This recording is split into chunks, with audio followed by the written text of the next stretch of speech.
I'm One Exchange for Student Pages. Hope you're all doing absolutely excellent today. Today we are joined by Madison Cunningham. How are you doing? I'm doing beautifully today. Thanks for asking. It's very hot here. It's supposed to be fall, but it's like it's playing a different it's summer still. Yeah, that sounds about right. Being from the UK, yeah, a bit tricky weather. It's what we're used to over here. But yes, welcome to the Spotlight sessions. We just want to talk obviously about your new studio album Ace. So yeah, I think we'll start there. First of all, massive congratulations on the release of that. How would you say it's developed you personally as an artist, like making that album? What was sort of the inspiration behind the music? Um, the inspiration was just going through sort of a life breakdown, a sort of big event that kind of bottomed out the whole uh sort of world I was living in, and I started just needing a place to put those feelings, and that's kind of where that was the impetus of writing it, and where all like how it all kind of started to string together. I definitely had like a label, I had a contract that I had to fulfill, which was needing to make another record. And at that time, I think I was too uh, depressed to really give a shit about it. Um, but the the songs ended up just kind of coming right when I needed them. Hmm. And it kind of randomly, I was so prepared for it to not do this, but it came right in the time, and no earlier, no later than I was hoping to record an album, or like the expectation of recording an album was at a certain time, and I just didn't think it was going to happen, and then it all just kind of unfolded in a very miraculous way that I'm still kind of like trying to understand. It's fascinating how it happens, isn't it? When you've so much going on in your own life that the creative side of things and the production side comes sort of. I'm sure you'll agree. It comes like naturally, doesn't it? When there's experiences that you're going through and you sort of want to get them out, want to have an outlet, but also share that with the world, but also use it for yourself. As I say, it's interesting, isn't it? How that can all just work so well and come together in sort of a weird synergy kind of way. Yeah, it's completely remarkable, and it's something that is like, my friend said it so beautifully. She's like, when you have to dissect something, then you have to kill it. And sometimes when we dissect why songs are, why they came to be, we kill the wonder in them. And I think that's been the beautiful part of this process, is just kind of going like, I don't know how it happened. And I surrendered to that like kind of mysterious thing that moves, and it works, and it happens, and you just have to like trust. Don't question it. Just let it happen. If it's working, it's working at the end of the day. Yeah, exactly. Yeah. I mean, you didn't work on the album alone. Obviously, you collaborated with Robbie Lakritz. Huge collaboration, by the way. Again, once again, massive congratulations. How did he sort of help with the creative process around that album, and also how did it come about in the first place?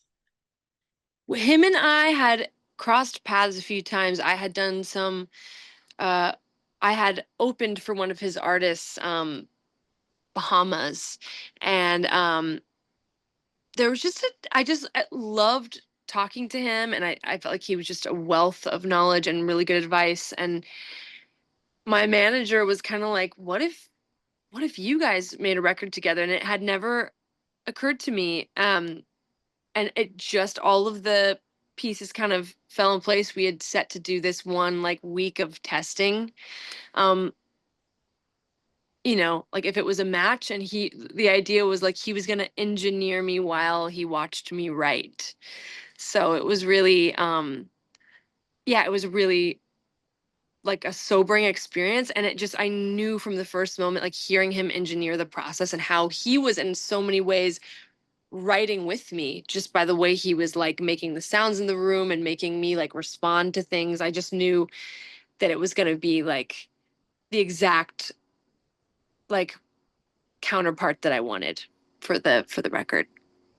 I mean, absolutely. I mean, Robbie is a legend, isn't he? You know, he's worked on such incredible stuff. And again, I think it must be, I think it must have been awesome for both parties, really, for both yourself and him. I imagine that's sort of like it must have been so cool for yourself, but also pretty cool for him. You know what I mean? I think it's wonderful when people Mm. from different sectors of the same creative industry come together to make something really special.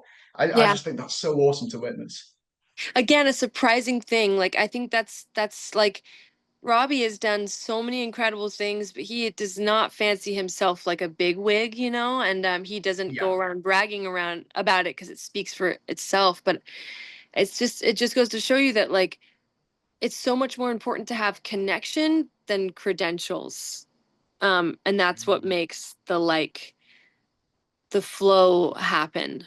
And also he has credentials, but that wasn't the he's gonna read this later and he's gonna listen to this later, he's gonna kill me. I love it. Yeah, no, it's great. Oh, it's wonderful to hear that he's so down to earth. You know, that's wonderful to hear. I mean, so we'll touch a little bit more on the album later, but I do want to ask and sort of take a few steps back, just about you and how you got into the wider music industry and what inspired you to go in that direction in life. I grew up in a musical family.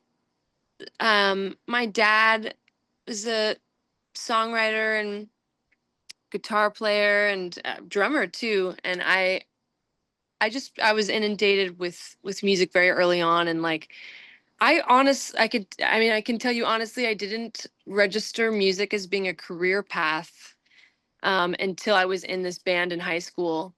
And every member in that band, they all had their sights on being in music for real, and I just didn't know that you could do that. But I loved it, and I was young enough to where like I didn't have to quite think about career path yet. I was probably 15. Um, and when I kind of saw that light bulb go on for them, it really ignited something in me, and I got extremely serious and just kind of continued to write songs. I always loved writing songs, and I mean, I didn't know how to look for the people that could teach me how to do it. I didn't. They just I met them randomly. Like I met my dear friend and collaborator. Actually, live in his back house now, um, named Tyler Chester, and I met him when I was 17, and we've just like been musical partners kind of the whole way. A very random set of circumstances that kind of allowed it all to happen. I think it was just like the right amount of people, my family, my um, you know, that band at the time, and then Tyler, kind of people saying, confirming that I was good at music. And you kind of, if you go your whole life without that, I think at some point you're just going to give up because it's too hard. It's too hard to be like the music industry is not kind, it's and even when it is kind, it's grueling. Um, so it's not like it wasn't luxurious. I really had to grow into the love of it, you know, and that love is real. It's like deep and passionate, and but it had to evolve over time, if that makes sense. It was a really long answer to your question. No, absolutely. I totally understand as well. I can definitely see the perspective of, you know, because there is a lot of contrast, isn't there, between having the passion and having the talent, and then also this big, scary, businessy side of it all. I think that takes a lot of understanding. It's for sure not something that I would ever understand. But also, I Yeah. think it's interesting to note you said how the people around you, you know, told you that you had this, you know, this talent, and that was sort of what took you to realize. I think that's really interesting as well because at the end of the day, sometimes you're going to look at what you do and you can't view it. I don't know what the word is. There's a specific word I'm looking for, but you Mm. can't view it Objectively. objectively. That's the word. There you go. There you go. You got it. But yeah, no, you can't view it objectively because you're sort of like, well, this is from my perspective. But when you've got everyone around you telling you, you kind of know that you're doing something right, or that you can't be totally insane for thinking it because if they're noticing it, it's got to be there. Right, right, totally. I mean, it's there's only so much self-belief that you can have without like reflection or without people mirroring it back. You know, you can start to feel like, huh, maybe I might be on my own, like in my own delusion here. but like it also all stems from self-belief too, but it's this like cyclical thing of, and that's why community is so important, and knowing that like no one is completely self-made. Um that's just not true. It can't be true. No, no, absolutely. Yeah. I mean, so obviously I have listened to a lot of the tracks from Ace, but for your music as a whole, I found Ace to be very, like, just as an album in general, I found it to be very driven and uplifting. But how would you personally describe your music? Would you say that you fit into a specific genre, and what do you think makes it stand out? I've never associated myself with a genre. I don't feel anytime that I've tried, I feel like it alienates myself from the music, or it like, I don't know, the connection didn't seem to be worth making the more that I try to make them. But um Mm. the second half of the question you said was, what do I how do I consider the music to, or Yeah. what would you say? Yeah, what do you think makes it stand out? Why do you think that people are listening to it and saying, I like this specifically? You know, I think people love songs. Like they don't realize how much they love songs. Like I think, or maybe they do. I'm sure a majority of people do, but um that's the whole ticket. That's the thing that makes people feel connected and verbalized and not lonely. You know what I mean? Like there's something there. I think that's why I love movies too. It's like it's a reflection of the whole shape of humankind. It's like there's kind of like every story gets like should be told. And I think I care so much about songs, and I really hope that the reason people care about my music is because of the storytelling. Um, because that's what but I also care so much about the music, and the music is storytelling too. So I believe that it's all so braided. I don't know if it stands out. Like I hope that it does, and I would I guess attribute those reasons behind it if it does, but I don't know. Yeah, it's funny you say that because something I noticed about your music and something that I just love about music when compared to things like film and other, creative mediums of storytelling. I think there's something about the actual voice of the person that's singing it that conveys so much more and can back the message that the song is pushing, tenfold. I think there's just something Mhm. about hearing a voice being pushed out and elevated in a way, while singing, obviously the lyrics. But I think, as I say, I think there's just something about hearing a specific artist's voice and what they're saying and it being so personal to them. I think that's kind of wherein the magic lies, and I would say that definitely applies to your music. Because as I say, I think just in your voice when it comes out, it's like, wow, that really is coming from her. That's her voice, and I think that is something that I think that's really something you need to nail, isn't it? Yeah, yes, that is the whole journey, and that changes like as it should. But I feel like at the very beginning of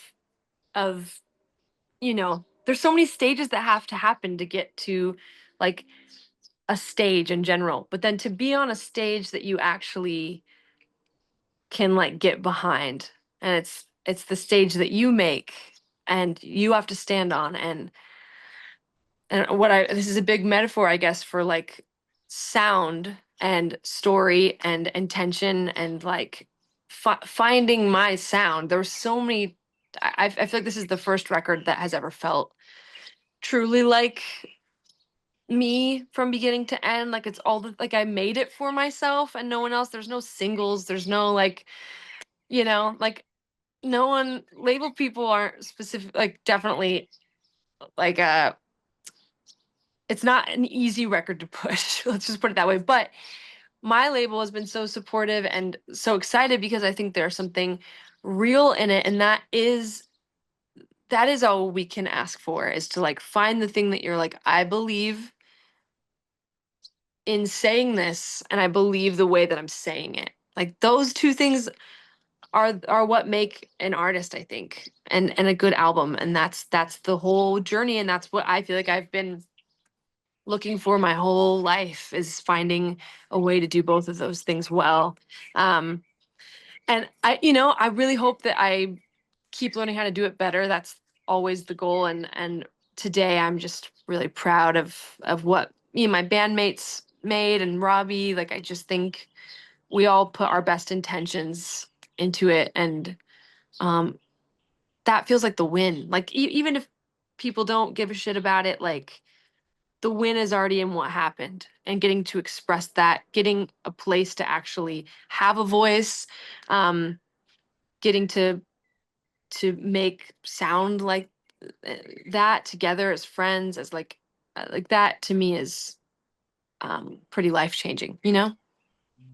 Absolutely, and it's so deserved as well. Because again, like you say, I think there's all the side of it of having the creative outlet and being able to see all of this, but also I think it is worth obviously pointing out that you have done incredibly well with your music, and again, that must be such a wonderful, almost like side effect, because obviously being able to have the talent and make the music, that must be the primary wonderful thing about what you do. But again, to actually know that people are listening and that Mm, people do like what you specifically do, what a what a wonderful thing. That yeah. that's got to be absolutely wonderful. Yes. Yes. Very, very special. I can say as well that you absolutely nailed what I was trying to say in two sentences. Well, this is what I want to say, and this is how I want to say it. I think that's bang on the nail. That is exactly what I was going for. We figured it out together, because that whole time I was unfolding that sentence, I was like, what the hell are you saying? And then we I found know it. I do that 90% of the time with these interviews. I'm like, what are you trying to get at here, dude? Move it along. Like, Find it. yeah, no, I'm terrible for it. But yeah, absolutely. We got it down. We got it down to a T. all So before all before noon. yeah, For me. yeah, got You're oh way yeah, past me. I'm gonna say it's pitch black outside, so I've got my light on. But no. So I guess then, with your overall journey to where you are now, I think it's always worth touching on. Did you have any? I never know what word to use, but let's go with naysayers. Did you ever have anyone, in the comments or anything like that, saying, "What are you doing? What is this?" And how do you personally tackle those people? How do you say, "Shush, dude, I'm doing what I want to do"? I think uh I love this quote that someone said: if you're never truly hated, then you're not truly loved. And I really try not to pay too much attention to negative comments, but also, like, it's it's kind of cool when they happen too. Like, it's a cool moment to be like, this is the reality. Like, not everyone, there's no way you're the greatest thing out there, and there's no way you're the worst thing out there. Like, it's important to move through it with like humanity and kindness towards yourself and towards people. Like, I don't engage. I don't respond. And it's another moment for me to be like, okay, you didn't like it. I still back it. That's also incredibly hard to do. I'm not very good at it. I'm pretty easily, like, knocked down. And I guess that's why I call it an opportunity to try and grow a little, thicker skin, and to double down on, like, no, it's important to make a statement, even if it's disagreed with. It's important to stand by it. And it's also important to, at some point, be like, this might change, you know? I might want to make something different, and I might not like this one day. But that's not what it's about. We can't control the outcome. We can just be all we can do is remain honest in the moment, you know? It's funny in some way because I think getting your first hate comment is almost like so I've made it now. Because, if you're doing well enough for someone to bother to take time out of their day to just absolutely crap all over it, you're evidently doing something right. Yeah, You've got to a position where someone's actually going to like the effort to do that. So that's a totally. positive. It angered them enough. They had to type at you. Yeah. Yeah, It's no, funny. that's just yeah, it's part of the course, isn't it? I mean, on a similar note, to keep things a bit drab for now, I guess it's worth asking: has there been any experiences in your life that you've gone through? I suppose actually positive or negative, really, that have made its way into your music? Like, have there been anything that you've gone through and you've thought this kind of needs to make it into a song? Like before this record, you mean? Yeah, yeah. Because obviously with Oh, this record, it was very, the inspiration was very obvious. But I'm curious, before that, were there any projects? oh yeah. I mean, that song, I feel like the most obvious I ever was, or the most like curt I was, in a song was that song "Your Hate Could Power a Train," which like speaks about not about not about anyone I was in love with, but very much about like just someone that I thought was unkind. And I thought, how interesting would it be to try and write a song about it? Because I'm so used to like the like pop formula is so much about like heartbreak and falling in love um and I really think it's so interesting to break to write songs about things that we don't like have much reference for. Um that being said, I mean everything's been written, everything under the sun has been written, but for me as a person, I hadn't tried to write about someone who I existed in the world with that I thought just wasn't necessarily a kind or good person. And so trying to express those feelings in a song was like felt very important. That's a fascinating one to touch on actually, because like you mentioned with love songs and stuff, people have always, I think the reason that love songs hit so hard is because a person once had a very positive relationship with that person that's turned sour. That was there in the first part, then it went. But yeah, Yeah. how interesting to actually write about someone where from the get-go you've gone, you're not giving me anything here. It's like you're not actually Yeah. giving me anything to say, oh, maybe this is why, or maybe you've had this happen to you. No, you just kind of suck. It's like, yeah, that Yeah. must be really interesting to write about. Because how do you go about that? I think you must have to talk about it in a lot of metaphor and also like in a lot of like, the way that this person maybe affects a bunch of people. Like, I, I, I it was a very interesting test, and I don't know that I nailed it at all. I don't think I did, but like, I really love as a songwriter trying to like figure out how the narrator tells stories like that, or like, um, how to make it compelling and relatable, even though like the listener, it's like, is that song for me or what, or can it also be for other people without knowing the Hmm. exact situation? It's all about like finding a way to make these very specific situations relatable. The best comedy does that, the best movies do that, the best music, does that. So that's been my like my my journey is trying to get better at that, those stories.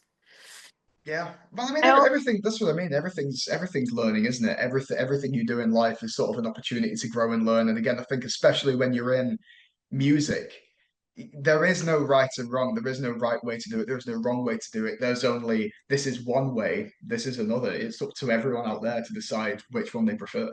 yeah, it's so interesting. Mm. No, no, it's fascinating. So, I mean, we've obviously spoken a lot about music, but I'm curious with social media. We always like to talk a little bit about social media because I think it's such a fascinating, endless cascade of just endless conversation. So, I mean, with social media, then, how would you say you've used it to enhance your career, and how much significance do you place on it? Do you see it as one of those, I kind of have to do this to promote, or are you actually fine with it and you think, you know what, this is a good tool? uh I don't think I've ever been like completely sold on social media or streaming platforms or like that. There is a lot of like sort of, giving in to what's necessary and like and recognizing it as a tool, I think is important, and ignoring it as a tool is definitely foolish. That's where I stand, but I do think wholesale what we have to do to be artists is damaging. It's damaging for us. It's damaging, and maybe this industry is damaging. Like I go back and forth where I'm like, maybe this is just, it's not good for people to be, it's good for people to make art, but is it good for people to really like marry that with commerce? I don't know that I have the full answer to that. And self-promotion feels really indulgent to me, when it's when it's for myself. Like I'm currently struggling with that. And also I know what it does. I know it's a tool, and I know that it helps get music further, but it just feels like such a kind of like dirty trade-off a little bit. Like I'm still finding the balance of like how much of myself to really give outside of what has already been given in the music. Wow, yeah, very, very interesting stuff there. Yeah, it is one of those that you have to balance, isn't it? I'd say that's the word to use because again, I imagine it must be very tricky when at the end of the day you have to promote yourself and you have to promote your work, otherwise, people aren't going to see it or perhaps to such a degree. But yeah, like how do you balance that with I'm actually not that comfortable with being like, look, guys, me. It's like not everyone wants to do that. So yeah, it is an open-ended one. And I will say as well that you mentioned their streaming services. I could go on a rant all day, genuinely Yeah. all day about, I am glad actually that we are, I'm really glad that we have like a bit of an uprising in vinyls and Blu-rays and stuff like that now. But yeah, Mhm. I think it's interesting that for so long that just wasn't there. Yeah. Yeah, we've let the horses run wild, that's for sure. Um, and I don't know how we're gonna get it back in the stall. That's maybe a weird analogy because I want horses to run wild, but yeah, I don't. I do sense trouble ahead, and I hate to say that, but I think I don't know. I just think we are like we have not figured out what is like too much as a society and as human beings trying to like deal with mental health and life. It's already hard, and then I mean going I was just thinking about like how many people have to go through breakups with social media and how that can make things so much worse. Like you have all this access to like seeing someone moving on, seeing someone, it's just like it's stuff that but it's almost like too graphic to see it actually like displayed. Um yeah, I don't know. That's a whole other Absolutely. tangent. Yeah, it is, but you're absolutely on the nail with it. I mean, absolutely correct. I mean, so Madison, thank you ever so much for talking with me. Genuinely, it's been an absolutely incredible chat. I suppose just to round things off, just one piece of advice for students that want to break into the music industry, what would you say? I would just say learn how to listen to your gut as early on as possible. Learn how to listen to people you trust too, people that you and put yourself in rooms with people who are greater than you. Yeah, it's Those great are advice. Right to the the real point. treat. Fantastic. Love it. Right, Madison, as I say, thank you ever so much. Absolutely incredible chat and just best of luck with everything you do in the future. You're doing absolutely incredible. Thank you so much. Nice to meet you.